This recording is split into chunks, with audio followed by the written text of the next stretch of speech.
सकाळी कितीही धावपळ झाली तरीही व्हिडिओचा शेवट हा गोड झाला. त्यासाठी व्हिडिओ शेवटपर्यंत नक्कीच बघा. अहोंना असा वेळ असला की श्रेयांचं असं असते की पप्पा माझ्यासोबत पण खेळा म्हणून. श्रेयांसोबत असं खेळत होते तर आपलं रुटीन ठरलेलंच असतं मॉर्निंग टू नाईटपर्यंत. आपली काय कामं संपतात काय तेव्हा. तर मी अशी काही आमटी बनवून घेतली. थिकमध्ये अशी पावट्याची आमटी बनवायची होती बघू शकता. आणि ही गावरान पावटा आहेत. आजकाल तर मी श्रेयांशला दुपारची आंघोळ घालते कारण एवढी थंडी वाढली आहे ना, म्हणजे एवढी तर एवढी काही फील होत नाही, पण मी दुपारचीच त्याला आंघोळ घालते कारण सर्दी वगैरे होऊ नये म्हणून.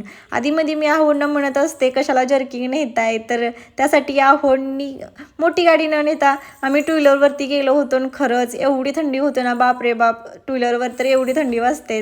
आत्ता कळालं आहो जर्किंग दररोज सोबत का नेतात ते. आहोंना असं वेळ असलो की भाज्या आणायला नेली कारण मी आधीमध्ये जायचंच असते. नंतर भारती विद्यापीठला गेलो होतो कारण खूप दिवस झालं ही कोल्ड कॉफी पिली नव्हती, तीच एन्जॉय केली. घरी आल्यानंतर जेवण बनवलं, जेवणही झालं. नंतर मी लागले होते फरशी पुसायला कारण रात्रीच्या आधी मी जर अशी कामं उरकली ना, सकाळ असा मस्त जातो. त्याचमुळे का म्हणलं सकाळ संध्याकाळ अशी छान अशी गोड गेली.